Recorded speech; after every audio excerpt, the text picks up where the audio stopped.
এবার আপনাদের এই রামশ্যাম রেস্টুরেন্টে কি করে লাঞ্চ করবেন, কি করে খাবার খাবেন সেই নিয়মটা একটু বলে রাখি। এখানে রেস্টুরেন্টে ঢোকার আগে আপনি কি কি খেতে চান সেটা মেনু কার্ড দেখে ডিসাইড করে তার একটা কুপন কেটে নিতে হবে। কুপন কাউন্টারের পাশেই এরকম একটা বিশাল বড় মেনু কার্ডের চার্ট আপনারা দেখতে পাবেন। এই তালিকা থেকে আপনারা আপনাদের পছন্দ মতো খাবারগুলি বেছে নিতে পারেন।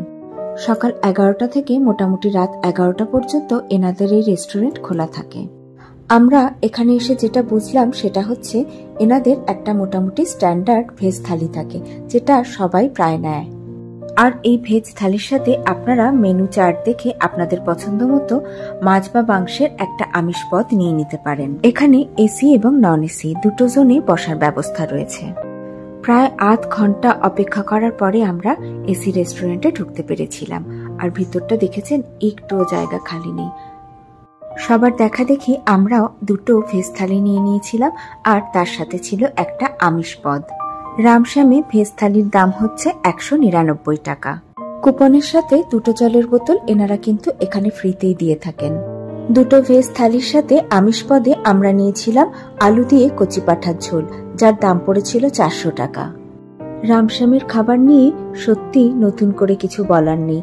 এখানকার খাবার আগেও ভালো ছিল, এখনো ভালো। 199 টাকার নিরামিষ থালির ঝকঝকে কাঁসার থালাবাটিতে ছিল গরম গরম ভাত, ঘি, কলমি শাক ভাজা, শুক্তো, মুগ ডাল, বেগুন ভাজা, আলু পোস্ত, চাটনি, পাঁপড় এবং পায়েস। সবকিছুই ওনারা বারবার করে পরিবেশন করছিলেন।